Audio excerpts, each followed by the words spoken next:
Assalamu alaikum. Welcome to another podcast. Welcome, Dr. Amar Tilai. Hello, Dr. Zilaiha. How are you? Good. How are you? Good, thank you. It's good to be in your channel. Thank you. It's good to have you on my channel. And today we want to talk about Adam alayhi salam, peace be upon him. He is common to the Abrahamic traditions.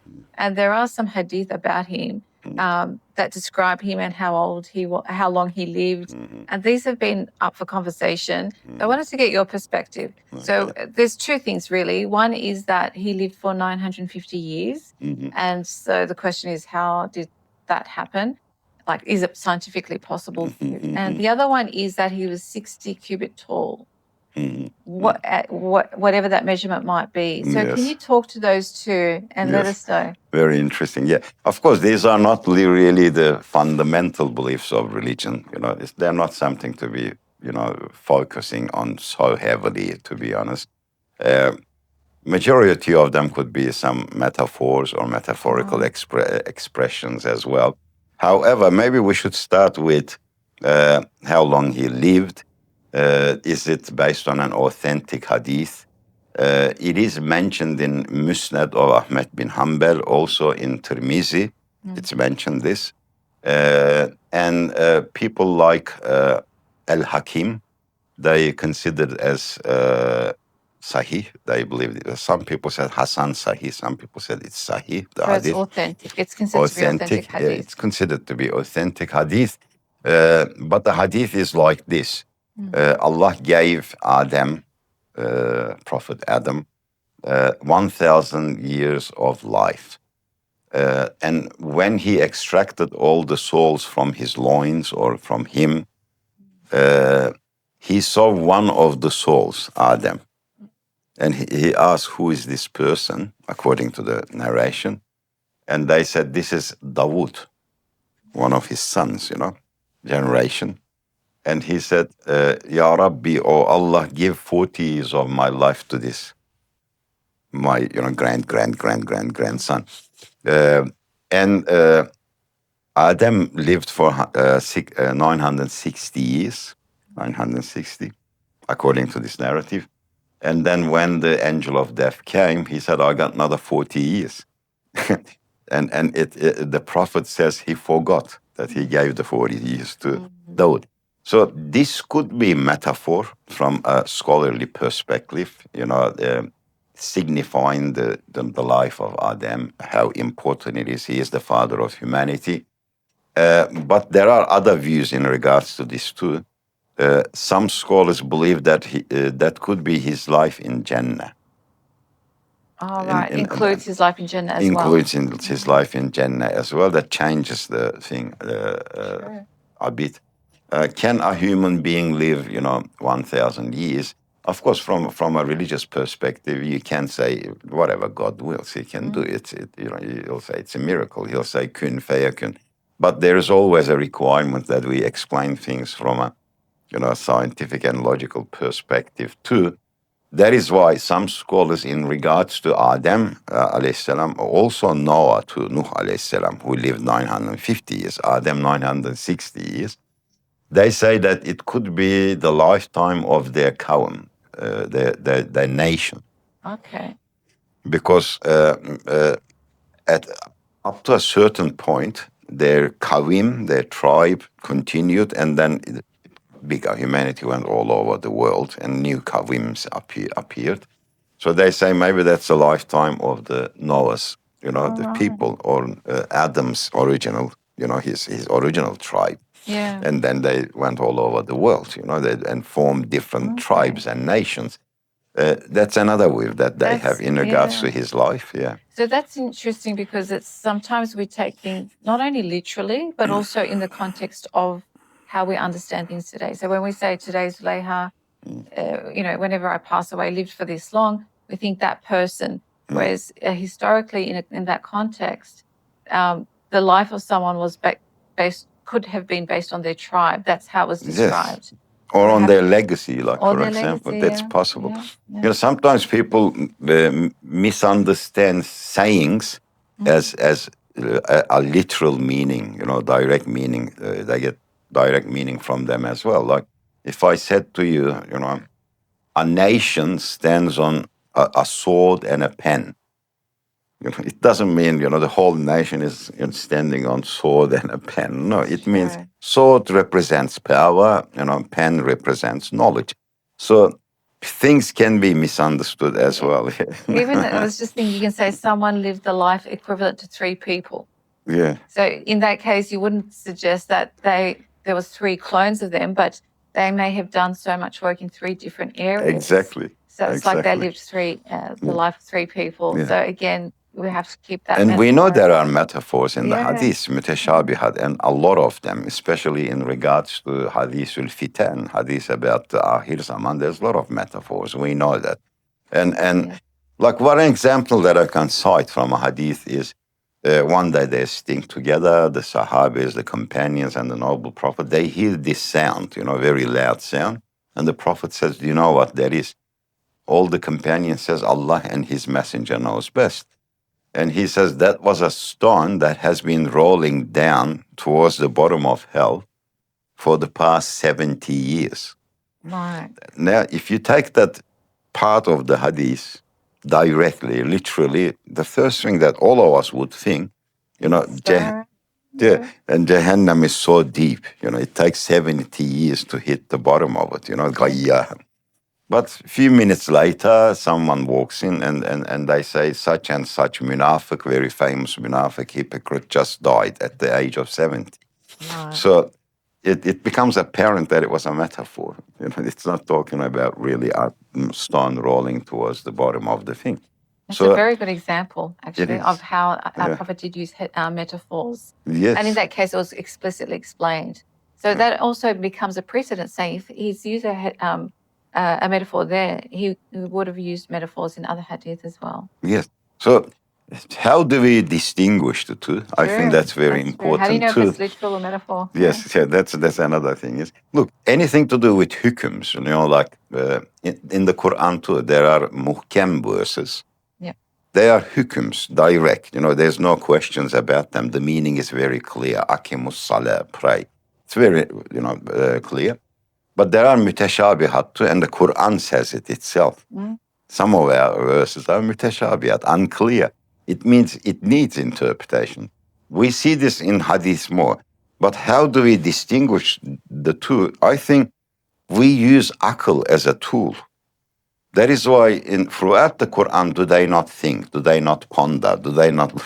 It continuously is repeated. It's addressing our intellect. It's addressing our knowledge. So we use akal in particular when akal and nakal contradicts. When tradition or what is revealed, what is passed over, what is conveyed contradicts with akal, with intellect.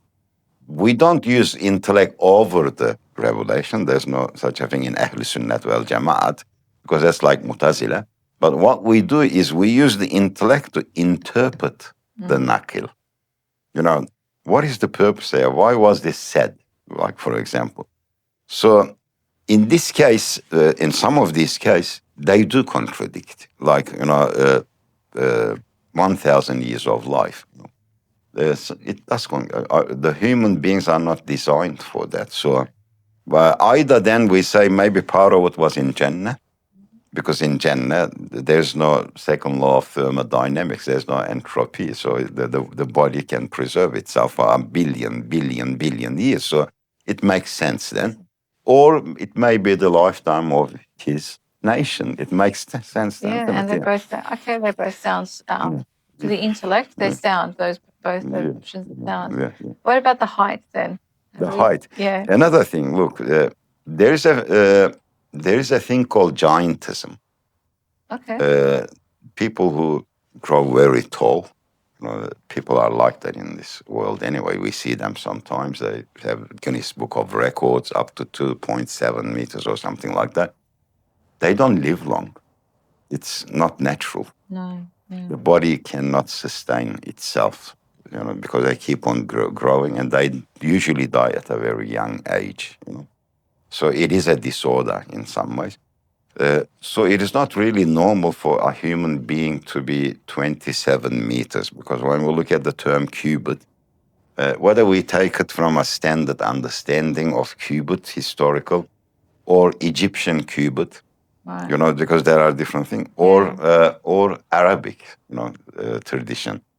It works out to be about 44 centimeters, or Per the cubit. length of from your wrist to the elbow, Okay. 1 cubit.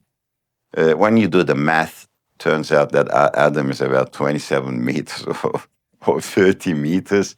That is not natural for a human being, too. That's not how we're designed. Plus, we would have found people at that, height. We would have found fossils, because it would be illogical to think that Adam alayhi salam is 27 and then his kids are 1.7 meters or something. Yes. Wouldn't make sense. And his wife too, Awwa. She should have been told too that. Again, with this hadith, it is authentic. It is both in Bukhari and Muslim. It is an authentic hadith. But majority of the scholars believe that was his height in Jannah. Again, they believe it was his height in Jannah, not on earth, which makes quite sense to me. But some of them said it is not referring to a physical height. Okay. They say it is his stature, it is his majesty, it is his spiritual side. So they're giving him this hugeness, this massiveness, not a physical massiveness.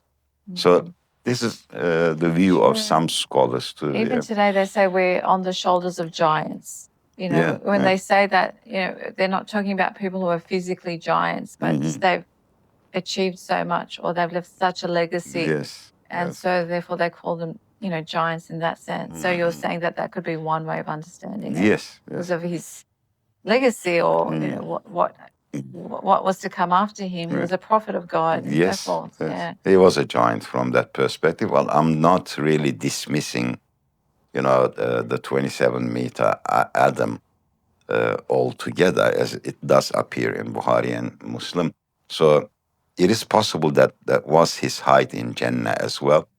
One reason for that is there is another narration where the Prophet says, in Jannah, everyone will be in Adam's form.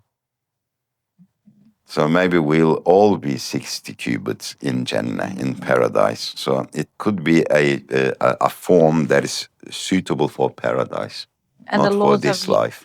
The laws on this earth are not the same as what is going to be in Yes, Jannah. it's not applicable there. It's So not applicable. we get rid of the second law of thermodynamics altogether in Jannah, because here everything eventually moves from order to disorder. Everything gets worn out. Everything moves towards death. The entropy is anyway, in some way is, well, that's the definition of it anyway. It is energy continuously spreading to a larger area as the universe expands, Right. and it loses its ability to do work. That's what entropy really is. So in a way, everything moves from order to disorder here. But there, that will not work, because Allah is the creator of laws of physics anyway. We call it Sunnatullah. So you'll probably have a different set of laws there in Jannah. There will still be laws of physics, because we will be made up of physical beings as well, not just spiritual beings from an Islamic perspective. Yeah. There must be laws there, but they will probably work differently. Because you don't age there, you're a set age. Yeah. And you don't die. So already we see that it's different laws. Yes. And so those 2 points could potentially be talking about an indication of what Jannah is like. Yes. So that's one interpretation. Yes. Yeah. That's really important, I think, because, I suppose for people who read these hadith and we're told they're authentic, but then it doesn't fully, sort of they can't reconcile it with how we understand life on earth.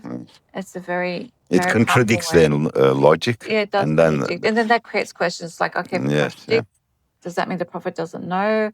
Or, it creates a lot of other questions. That is why, interpretation is very important. There are groups within Islam who are completely against interpretation, If it's written, that's it, just accept it. But that doesn't work these days. They don't realize it. And it's not just about us saving ourselves in regards to faith. There are a lot of people out there. Even small things like this can deter them away from, that belief. So because it makes them see it flawed. They think that this is yes, also can't be yes, right. yes. Yeah. I think with religion and faith, both the mind and the heart needs to be convinced from that perspective. So yes, we have to accept that there are a lot of metaphors there. And first we look at all the scholarly views. And even today, as science and technology develops, we get new understanding of these things. Why did Allah say this in the Quran? We realize, this is why. Look at, we just discovered. So I think this is important. We shouldn't be in the mind frame that Islam is limited to 1400 years ago. Then you're restricting the Quran yourself. You're saying that it's only, it was only revealed for those people. No, Quran is eternal. Speaks to all of humanity. And Yes. in a way, it's constantly revealing new knowledge, new information to us, Yes, new yes. understanding. And also, I guess the other extreme that people can go to is, this doesn't make sense, therefore I'm going to negate Hadith, which is another problem. That's another problem, yes. Yeah. Yes. I think that middle path, like Ahl Sunnat wal Jamaat, is the most important. Just follow that middle balanced path, I think. Yeah. Okay, that's very interesting. Thank you for your insight into those two descriptors of Adam alayhi I salam's hope life. it was beneficial. Absolutely, it was. And thank you. See you next time. Assalamu alaikum.